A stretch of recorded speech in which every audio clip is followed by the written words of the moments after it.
إلا الله. And I bear witness that Muhammad. That's right. We're right across the river from Palestine, as a matter of fact, here in Aqaba. The new moon, the Hilal, has been sighted for the month of Shawwal. When the adhan is called, it doesn't matter where you are. You go and you make your salah, alhamdulillah. Now, I think this is something that, inshallah ta'ala, we'll all be able to benefit from.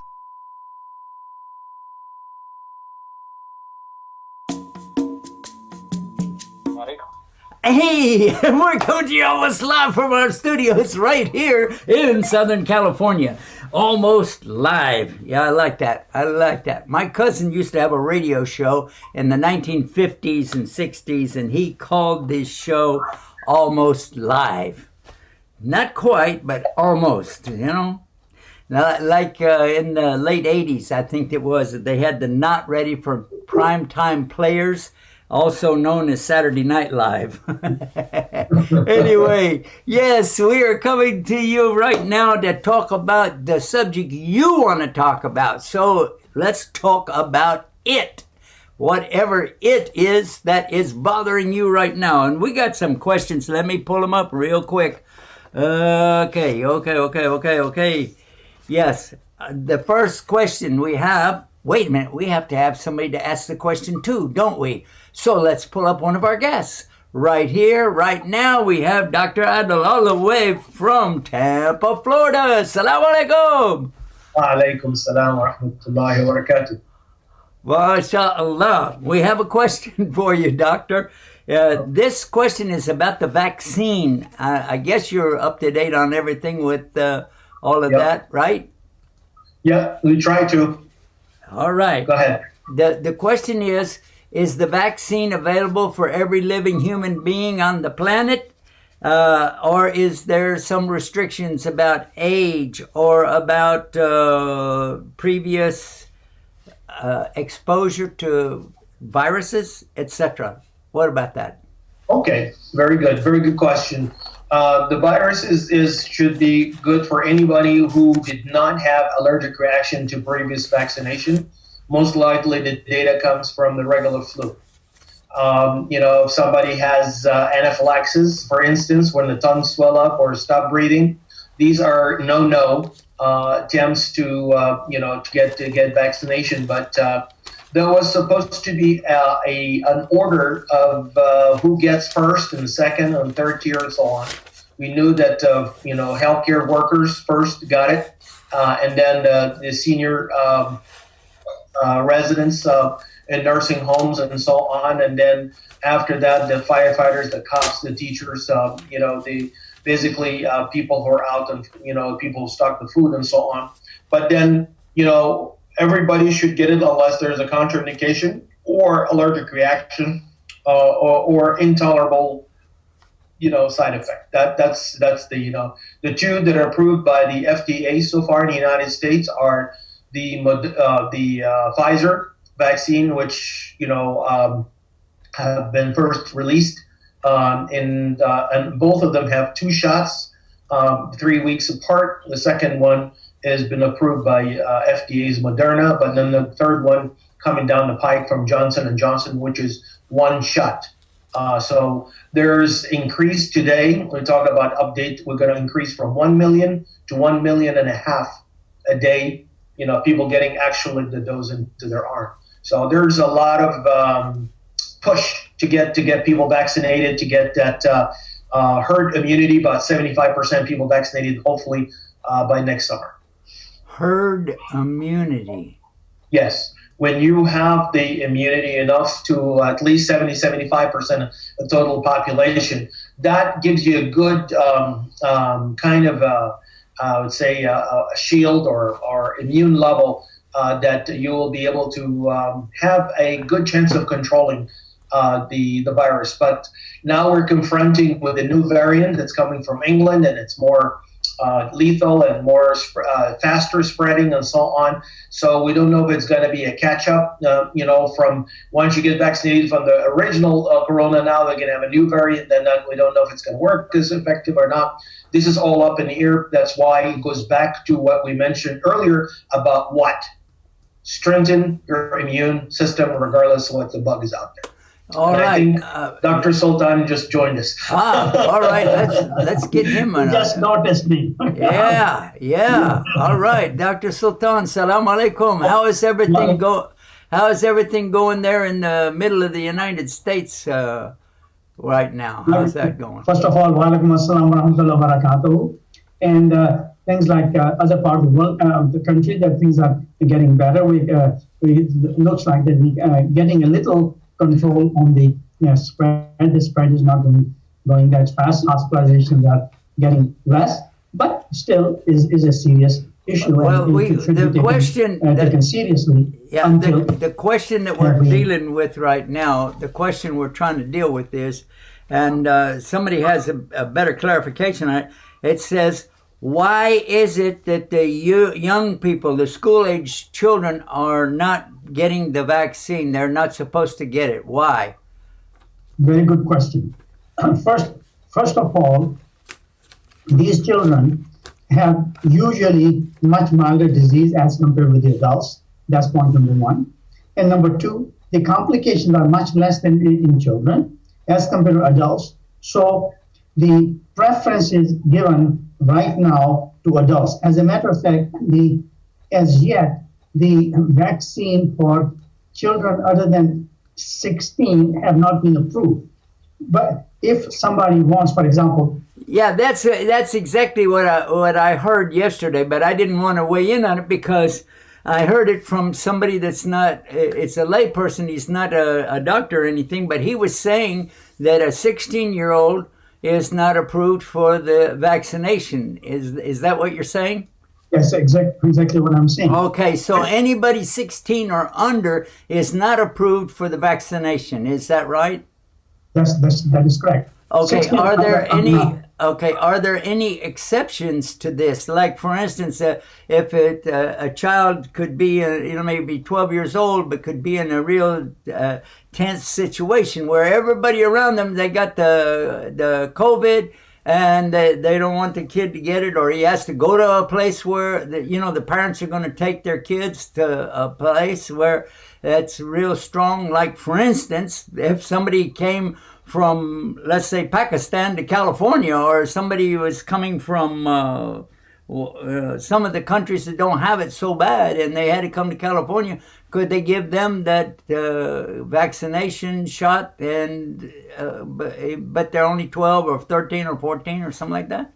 No, I don't think that's indicated for that, but it's indicated for kids who have more risk factor, for example, asthmatics, okay? For example, people with immune deficiency. So what they're doing is that under 16, if there's a high risk, then they're putting in a special group in which they will do the study and see how safe that is. So in other words, yes, they're giving exceptions, but those are under special studies circumstances. All right. I want to add to Dr. Sultan. They was subdivided two groups. One is the elementary and the other one is middle and high school. The elementary has very low rate of transmission, so they don't really have to worry too much. But the mid and high school, they would treat them as adults, especially those who have immune system problems. Well, now that brings us to the next question. Let me get that one back up. All right. What about the opening up the schools again because that the children are at a lower risk? Or is it a problem that the children are carrying something home with them to their parents? What's the reason for shutting down all the schools? Very, very good. That's a great question. If somebody got, a member in the family got infected, they should immediately have those contact tracing, and they should be isolated to prevent the spread of the disease in the school, regardless of their age. And this happened in multiple areas where unfortunate situation that people didn't do that, and then it ended up in a super spreader event in the school, and it happened in Georgia and other places that they had to shut down the school. So if somebody came in contact with someone who have positive coronavirus or infection, that they should be quarantined. And later on, if somebody at the same time have immune deficiency, weak immune system, they should be vaccinated as soon as possible. All right. Okay. I get that. Now, the next question that we have, let me pull this one up. What about how, I already have information, but I'm going to ask it as though I don't know anything about it at all. Have there been any allergic reactions to either the Pfizer version or the Moderna version? And if so, how serious is it? Well, the reaction have been to all degrees. Some people who have severe sensitivities, and then it has been anaphylactic reactions also. So if there is a history of somebody who has anaphylaxis, so carries EpiPen with them, whatever reason they may have anaphylaxis from shrimp or fish or whatever reason they may have anaphylaxis, those are the people whom they are careful and not want to give this COVID vaccine. There has been Moderna in particular had higher reportable cases of allergic reaction, including anaphylaxis, more than the Pfizer in the studies that have been published so far. So we don't know the beyond what's been reported thus far. But if anybody have a history or had a reaction, should not get a second dose, and then they should put a alarm, medical alarm, so no one should try to attempt it because now it's a harm, doing good versus harm. If it's more towards harm, then do no harm. Don't expose the patient to that risk. All right. The next question that we have is concerning deaths. Have there been any deaths? And I already have information about one, but I'm going to let you guys tell me about it. I know there was transverse myelitis, almost like simulating a stroke, and that paused the trial in England last summer, but it resumed, after that. But I have not heard a death. Okay. Unless it comes in anaphylaxis that was not controlled. No, they have this huge allergic reaction and they could not control it, and actually, there was two. One that had already had the coronavirus, and he got the vaccination and died within a couple days. Another one that has allergic reactions, so he carries an EpiPen around with him all the time. And I forgot what's the EpiPen. What does that mean? It's epinephrine, injection that you do it right in the muscle. Yeah. When you have that, so somebody have a swollen tongue that's obstructing the airway, that will help to decrease that. If somebody has lips that's so much swollen, and cheeks and so on, that's compromising the airway. So that helps a little bit. It could be life-saving. Yeah. And but you have to have it with other medications as well. Okay, but it's very helpful. All I was asking you is what does the EpiPen mean? But because the person carrying the EpiPen with him, all right, and he went to get the vaccine, and he started having an allergic reaction right on the spot. So the people there let him go ahead and stab himself with that EpiPen, and he was okay within like an hour or two. He was okay walking around, and it's all right. But he had a reaction to it. Another person, though, a younger person, not an elderly person, that was I forgot. Something that was about him in science or something. Anyway, surprise, but he died within an hour, less than an hour, or something like that. But out of how many million of the people who've been vaccinated, if one person or two people or even 10 people die, and it's somehow related to the vaccine, in other words, not just to have a car wreck right afterwards, but to me, that doesn't sound like a high rate of risk. If it happens to be in the setting of anaphylaxis, that can explain death. But that particular person could have heart problem, could have cancer, could have other, serious disease as well, and just so happened that in that period of time. That's why now everybody, when they take the shot, and I took the first shot, by the way, they have to let you sit down to be monitored for 20 minutes. Somebody goes 15, they will actually time you, and you don't leave till you do no sign of any allergic reaction. If it is, because those are the critical 20 minutes that if there's anything that's going to happen, most likely it's going to happen during those first 20 minutes. So they have to observe you. Oh, okay.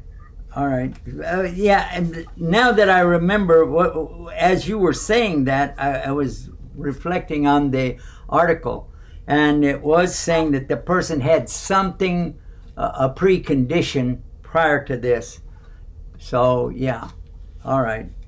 So, and that now you're saying that they don't just stick you in the arm, like you don't drive up in your car and get a shot and drive away. Is that? Yeah, I'm saying, the best scenario, but right now the people are so much, they may have them pull up and sit there in an area where they just monitor, sir, you okay? And then, after 10 minutes, if they're fine, then go, then the next person comes. You have to make it work for whatever situation you're in. But seriously, I really meant, is it possible that somebody would roll up like a line of cars and they just roll up their sleeve and stick their arm out the window and get the shot and drive off? No. I've seen it on TV. Where people line up in the stadium and this and that, and they actually do that, and then they pull up and sit there for a little bit. They give them some water and they watch them. If they're okay for 15 minutes, they let them go. Oh, but they won't just drive off. No, they have to be monitored. They have to be. Oh, okay. All right.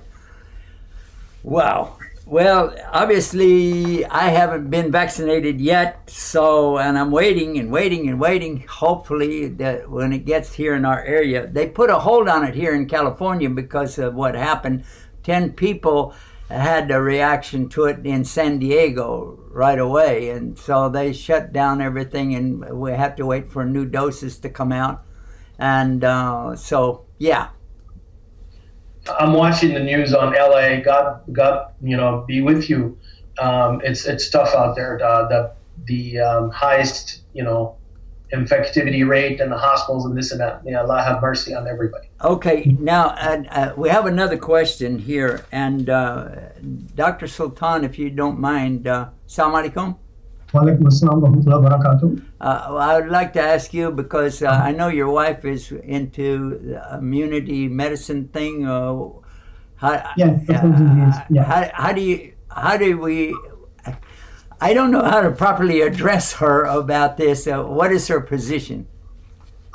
She's an attending physician at Washington University, a senior physician. Yeah, but what's her specialty? I don't know. Infectious disease. Infectious. So that is right up her alley. Is that right? Yeah, every day she do that. Okay, all right. So because of that, I'd like to ask you this related question about the immunity. So, is it possible? And I'm just kind of this is somebody throwing out a theory here. But is it possible that the country that has the most infected people also has the most people who are their immune systems are compromised? Well, I don't know because you see, immune system compromise, although relatively common, but is not that common of a disease unless you have chronic illness, and every country is full of chronic illness, diabetes, hypertension, asthma, and on and on. And so in general, people, we have really poor health. That's why there's so many deaths are taking place in high risk people. So your question was that those people who have those countries where have the highest incidence, is it because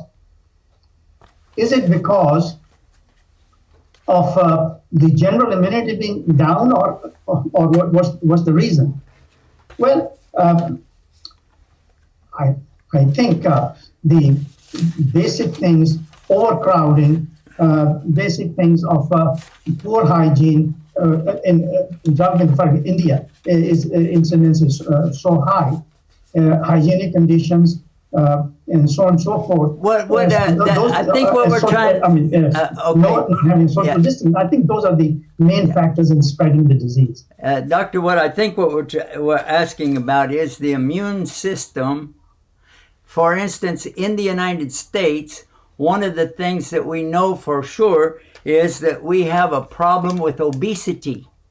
And very, very across the board, we assume somebody is healthy because they're so big and strong, but they're really fat, and they have a lot of excess weight, and they don't exercise properly. So could that be a part of the problem? Why are we number one in the world for this disease? Yeah. Because of all the factors you mentioned above. Obesity, which is part and parcel of insulin resistance, that comes the cardiovascular disease, comes the heart disease, comes the heart attack, comes diabetes, all the complications, and so on and so forth. So obesity is not just an isolated condition by itself. It brings up many other things, as I just mentioned, coronary disease, hypertension, stroke, and so on and so forth. All right. There's a couple of more things that absolutely have to do with that. We have like almost 40 million people in the world with documented immune deficiency or a depressed immune system, half of them in the United States. Yes, we have disproportionately high number of people who have immune deficiency or a weak immune system.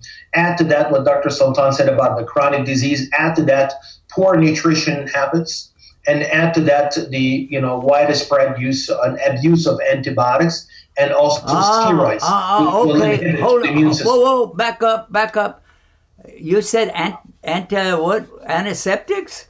Antibiotics. Meaning that are used inappropriately, overuse of antibiotics. Overuse of antibiotic. What's an antibiotic? Example. Antibiotic is an agent or a pill, either taken by mouth or intravenously to give me kill an example. bacteria. Example.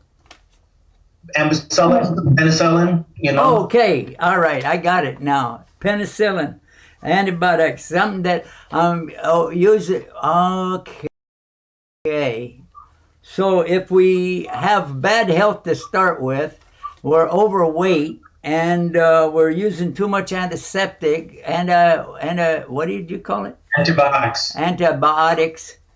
So that could we should really be focused on why in America we've got the worst condition, and in particular California, which is highly motivated to lay back, take it easy, but we have a lot of people going to the gym, and the gyms are where that's been spreading really bad out here. I don't know what. Let me interject something. Okay, interject away. Have a good one. In America, we spend the maximum money per capita, you see.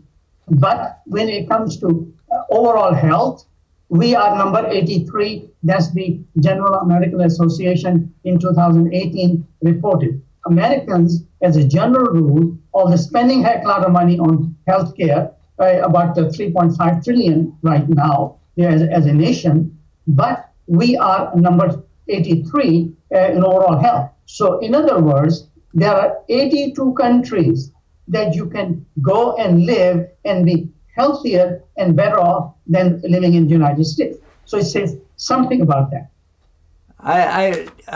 How many countries are better off than us? 82. 82 are better than us. That doesn't mean they're the best, though, but better than us, right? Health-wise. About 30. It's okay. They spend much less money.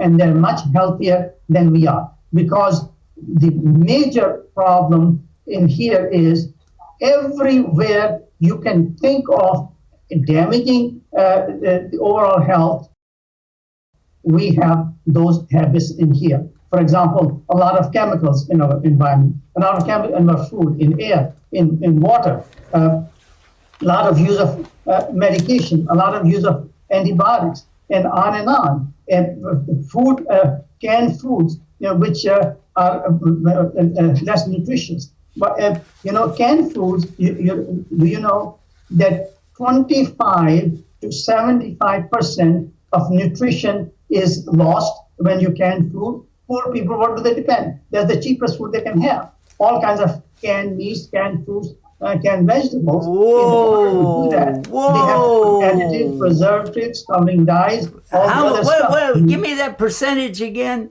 Give me that. What percentage did you say?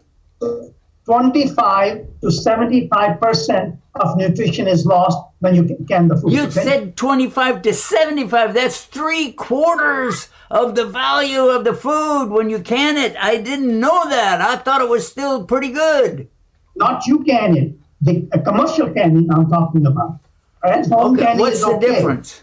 I'm talking about commercial canning. That's one thing. Now let me tell you something very, very interesting. Let's look at from this angle.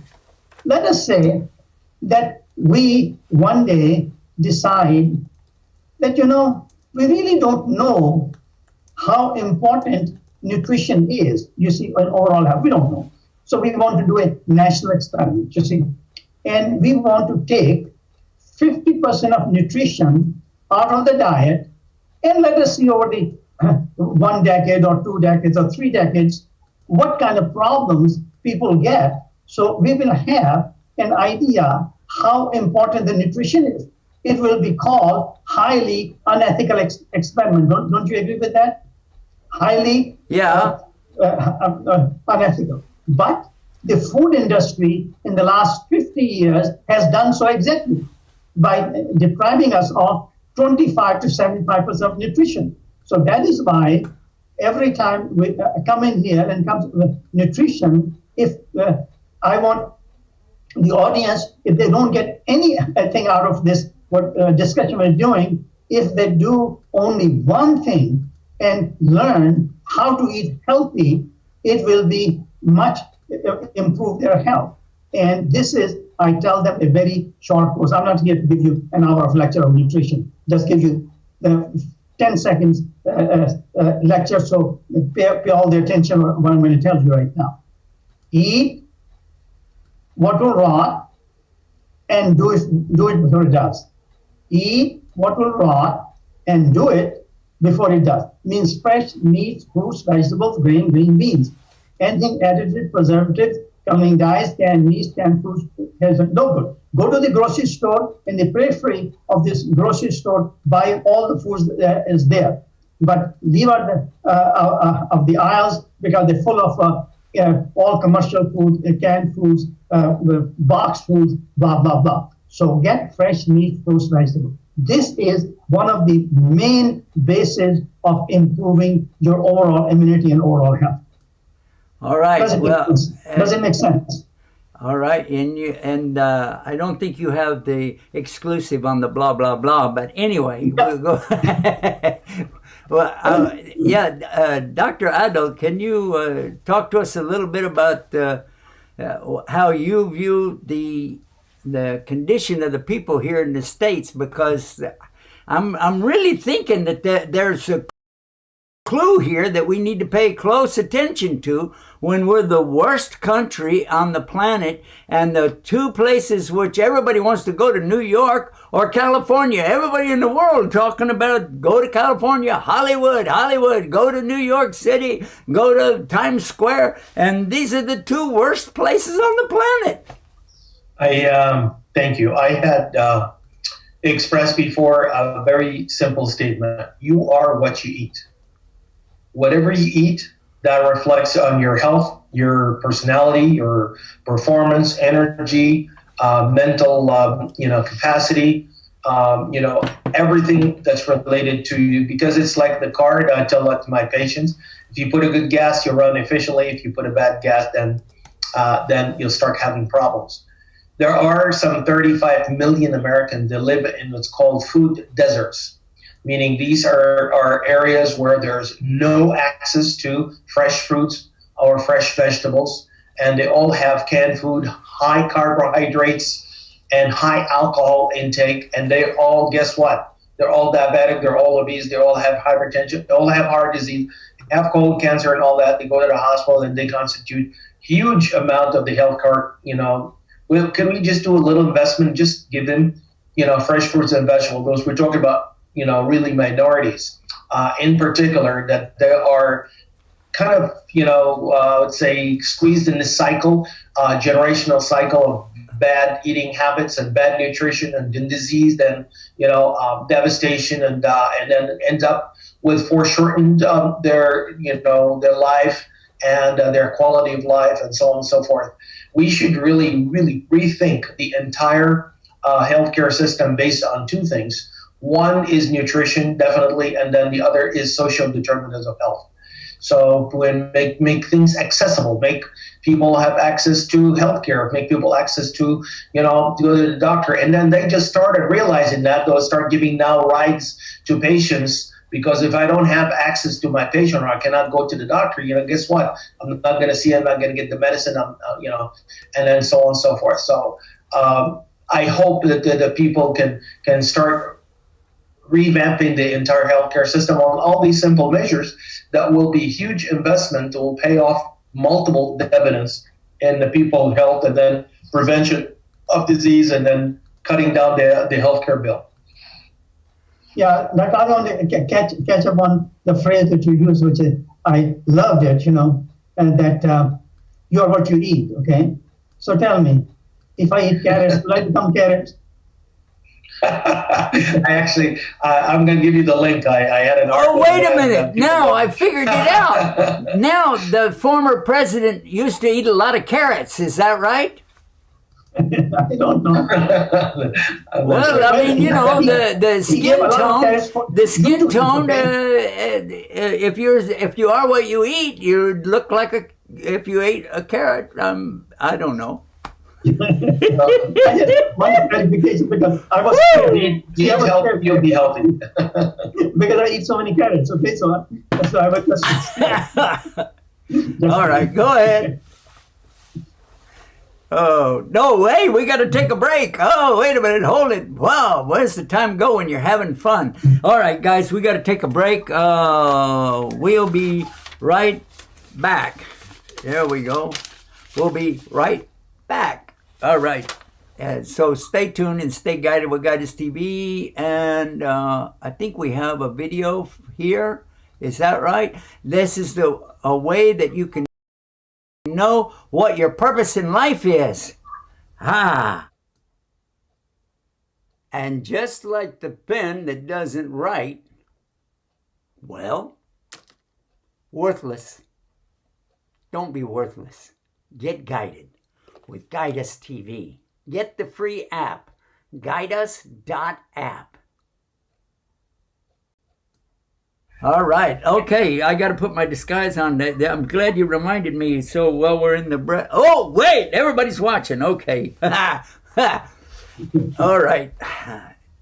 Oh, we're back. Okay. Alhamdulillah. We've been talking about why is America the #1 place on the planet right now for this COVID virus. And it's spreading, and if you have those colors on your map, I hope you're not colorblind, but if you have the colors on your map, you'll see that some parts in the world are kind of green or darker green or blue or darker blue. But when you get to America, it's red, and it's dark red, in some places almost brown. I'm glad they don't have black, because you wipe out an entire state. I don't know. So what the doctors are telling us, some of the conditions about this might be And it looks like it really would be, because what's different about us than, say, for example, Australia or New Zealand or Pakistan or China, and these places, I mean, you know, they have the problem too, but not like here. So what is the cure? What is the problem and what is the cure? Let's go for that. We lack few things, you know, which number one, discipline. Simply wearing masks will save 50,000 lives. You know, they put in this formula today because we're reached, you know, exceeded 400,000. And, you know, earlier today, there was just a projection about before spring will be a total of maybe exceed 600,000. But we can cut 50,000 deaths. We can save 50,000 lives by simply wearing the mask, social distancing, washing hands, and you know, doing these simple interventions. Everybody should do it. I think you know, the data are compelling.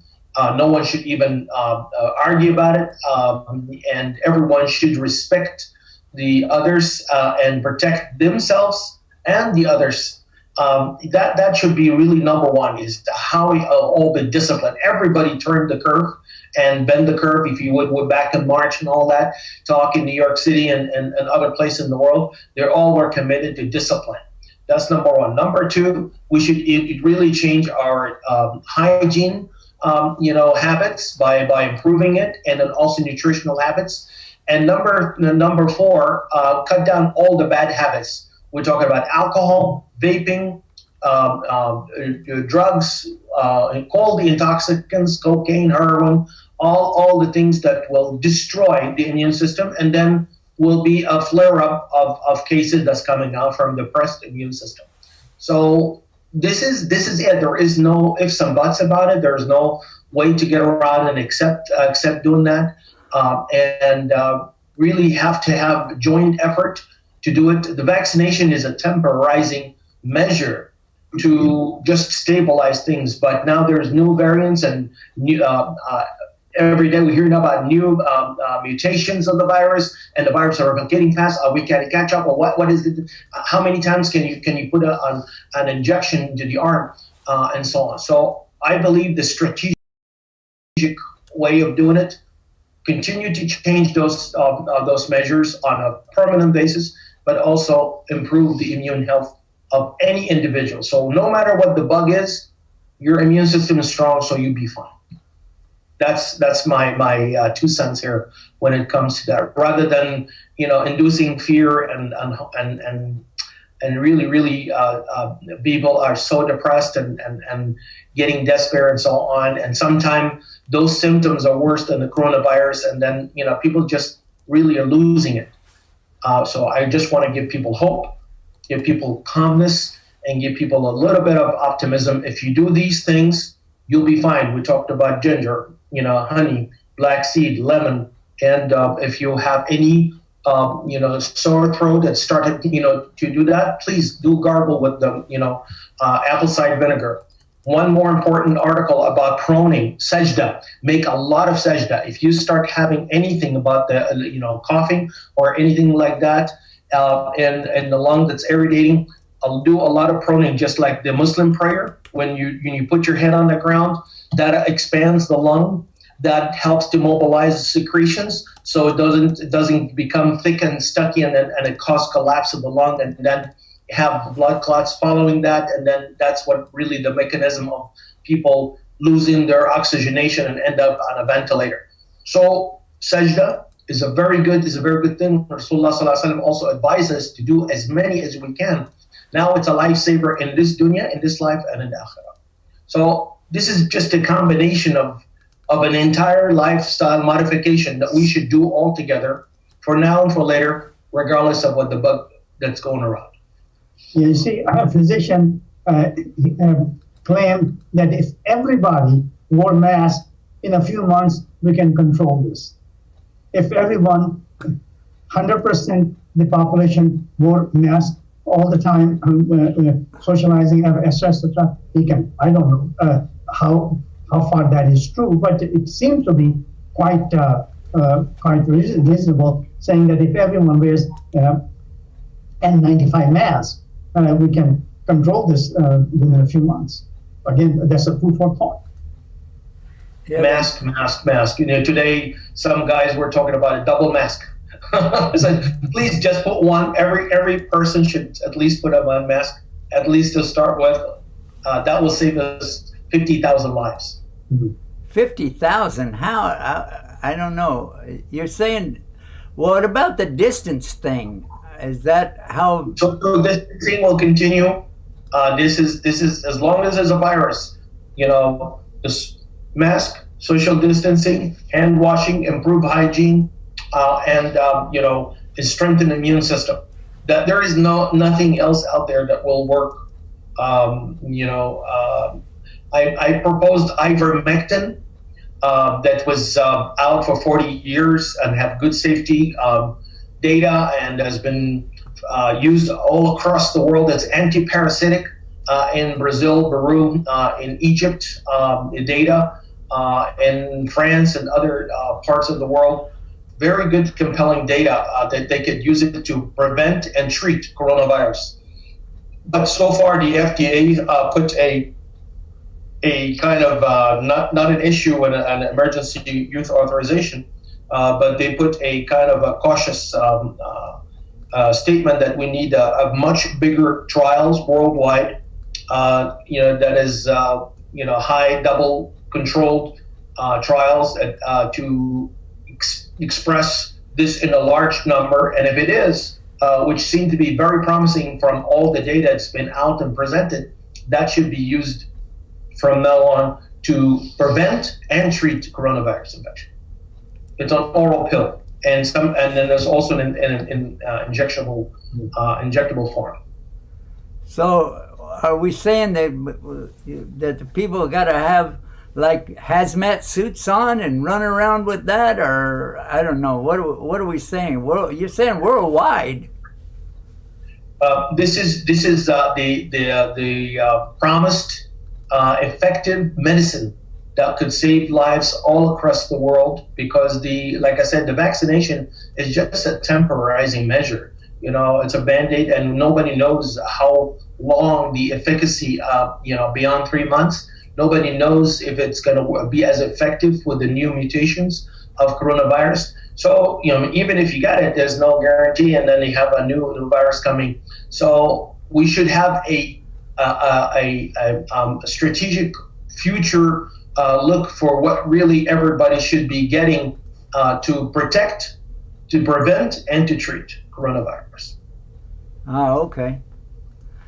Well, I guess covered a lot of stuff all of a sudden. I think we got into a vein where the questions matched up pretty good to the doctor's expertise. Did I say that right? Yeah. It's the coffee kicking. Every time we break fast Mondays and Thursdays, I always have to catch up with my medicine. Excuse me while I take my medicine right now. Go for it. I just took mine. I had a nice coffee, and it's nice after fasting. Oh yeah. Well, wait a minute. You're a doctor. What about fasting? Would that help people to build their immune system? Fasting would help, and this is the data that it has. One of the Egyptian scientists, Abdul Nagar, he's a world-known scientist. Basically, for Ramadan, 30 days, for each day there is a new generation of a stem cell that comes from the bone marrow that will help the immune system. And for each 30 days, each one will give a protection for 10 days. And then the sunnah that will say, well, how about a 6 days in Shawwal, that follow the month of Ramadan. So if you do the math, 30 times 10, it's 300, and 6 times 10, 60. If you do 360, like Rasulullah sallallahu alaihi wasallam, كأنما صارت that as if he fasted or she fasted the whole year. You know what? Also, immune system response will give you a 360-day of protection just through the fasting this is one of the added bonuses. And everybody now is getting really hot on this concept of intermittent fasting for weight loss, for improved diabetes, for getting the cholesterol and triglycerides down, which is the bad fat that clogs the arteries, get the blood pressure down, to help with the anxiety by calming down and tranquility. So, fasting is a therapy. And I believe with the evidence now, even with the immune system enhancement with fasting, everybody should be on this, God-free prescription for all mankind. All right. Well, that sounds good to me. I like it. But what about the different kinds of fasting? There's fasting, and I remember from my days in the New Age movement back in the early 60s, when we had fasting, and you could still have water with lemon in it, but you just didn't eat any solid foods. You didn't have any vegetables or fruits or meat or anything, or breads, nothing like that. There's a lot of my patients who will basically do that. They would just do like smoothies, they do liquids, fluids.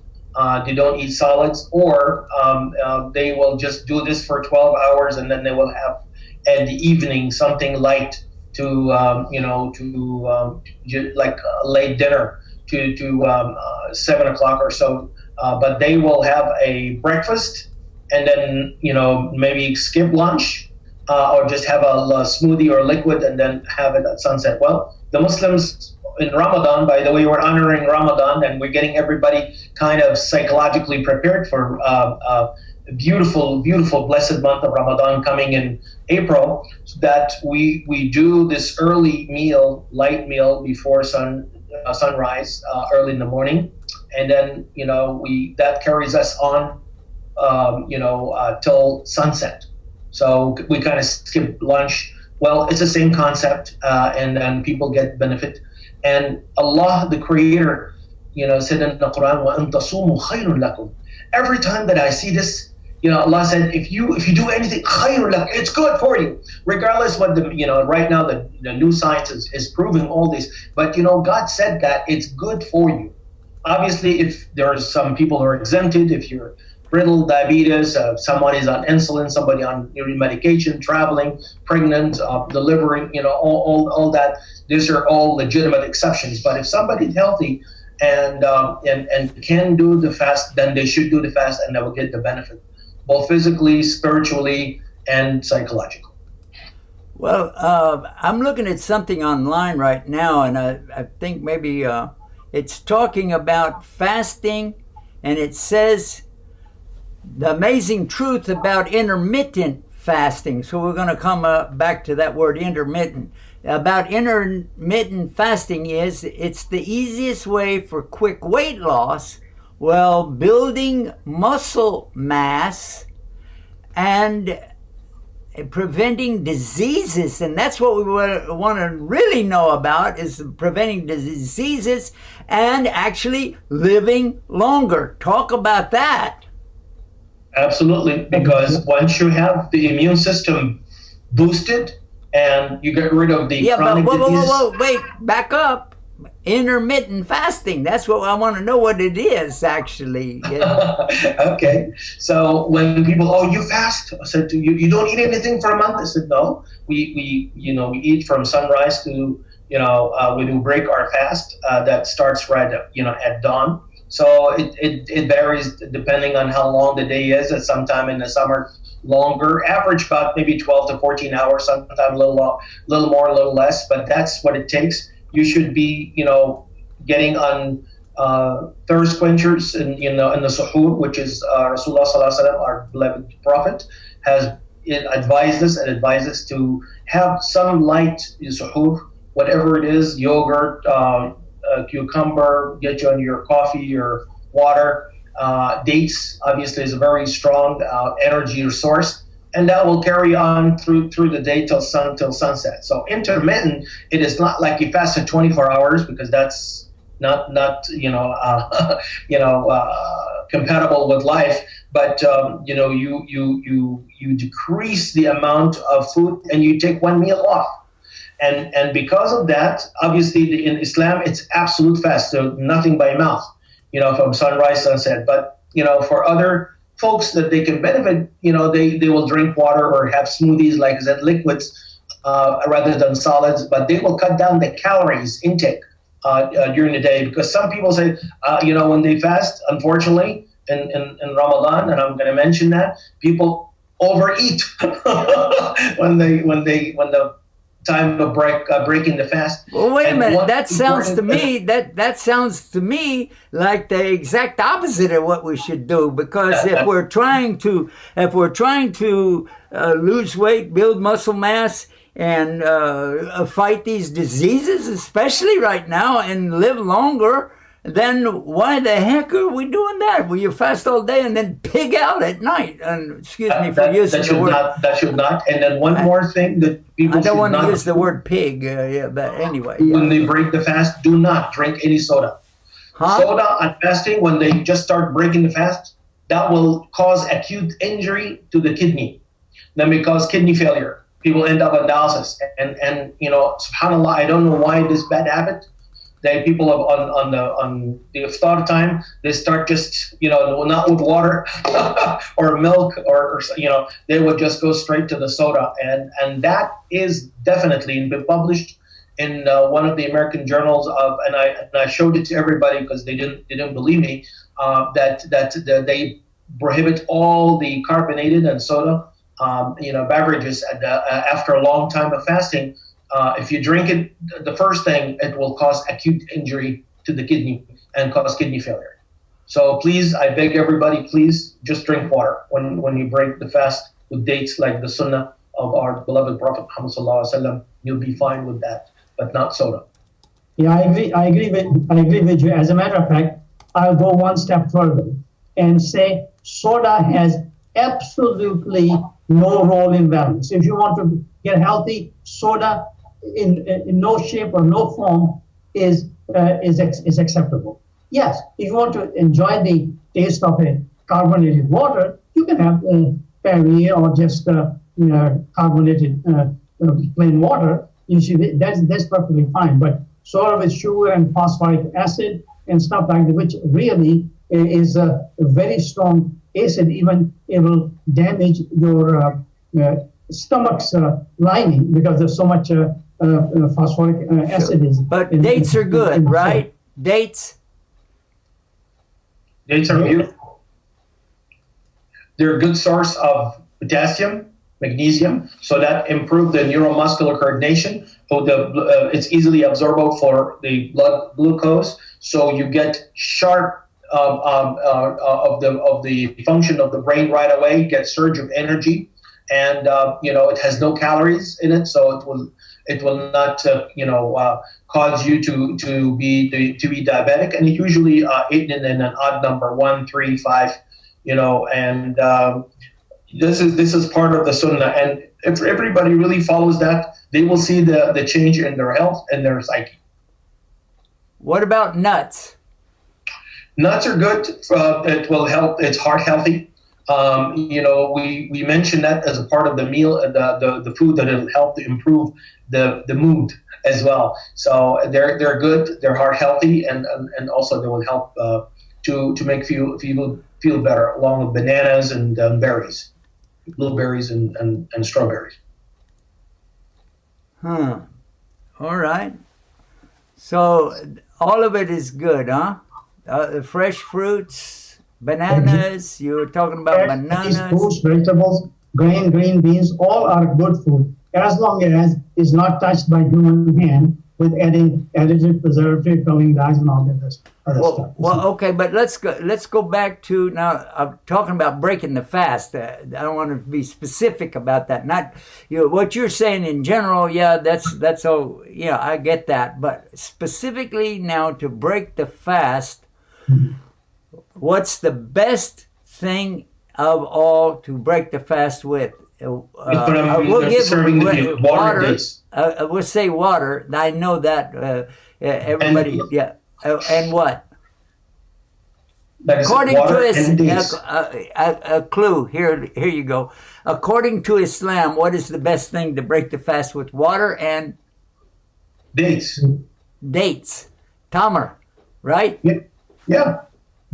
Yes, that's what and you don't really eat too much. You do. This is the way that we do it. We break the fast with water and dates, and then you go and you break up for Maghrib prayer. After Maghrib prayer, then you have a lighter meal, not heavy, because you want to, because when people eat too much, they fall asleep during Tarawih, and they're not able to concentrate, and they feel dizzy and sleepy and so on, because all the food is shunted from the brain to the stomach. Let's stay focused. I got one question in this. Okay, let's stay focused on one thing, okay? We're almost off the air, and I wanted to focus on what Islam is saying, because this is a proof. 1400 years ago, the Prophet ﷺ telling us, break the fast with water and dates. And the dates, according to what I heard, but you can confirm this, is that the sugar that you need, because you need natural sugar. Energy. Energy. The date is the one thing that'll get it into your system immediately, and you don't have to wait for it to go through the stomach and all the. Is that true or false? It'll be absorbed immediately. You're absolutely correct. There you go. That's what I wanted. It is not like having a piece of candy, because piece of candy will have a complex carbohydrates. This is easily absorbable. So it's a different composition altogether. Eat the dates, it goes and absorbed, and you feel strong and energized immediately. Okay. All right. Then I got everybody on the same page. You know what we're doing? We're putting up images, and whenever we say a subject, and when you get off of it, then the images don't match anymore. So, and you know what the rule of 1/3. Yeah, 1/3, let's 1/3 talk about that. I water, like that. 1/3 That's a good subject. We have about 1 or 2 minutes left to do that. Let's talk about the 1/3, 1/3, 1/3 of the stomach. I want to hear what that is. That valid today? It's a very valid to everything's so beautifully by Prophet Muhammad sallallahu alaihi wasallam. So when you eat, chew well, and then don't overeat, and then leave a room after you eat for So if you think about the stomach, have like 3 layers divided into 3/3. Make the lower third, if you would, for the food. Then a third for the water, because 80% of the body is water. You need that. And then when people fill up too much, they cannot breathe. And they will need like some soda to, burp. And, it becomes like a horrible kind of a deal. But if they do 1/3 for the food, 1/3 for the water, and then 1/3 so they can breathe, so their stomach, and there's no pressure on the diaphragm, and they can actually have the lung expand, and they will be able to pray with ease, with no hardship, and they don't feel reflux. When they're put in a sujood or ruku', they don't feel all the heartburn with the food, basically refluxing into their stomach and then their throat. So these are all important, hints to make you enjoy the prayer and have less GI problems. Stomach problems. What's GI? Gastrointestinal tract. Okay. Is that related to your stomach? Is that related to the stomach? Yes. Okay. So we do have a rule here for eating 1/3 and 1/3 and 1/3. 1/3 for air, 1/3 for water, 1/3 for food. And in that order, right? We get the food first, water second, and air third, or how does that work?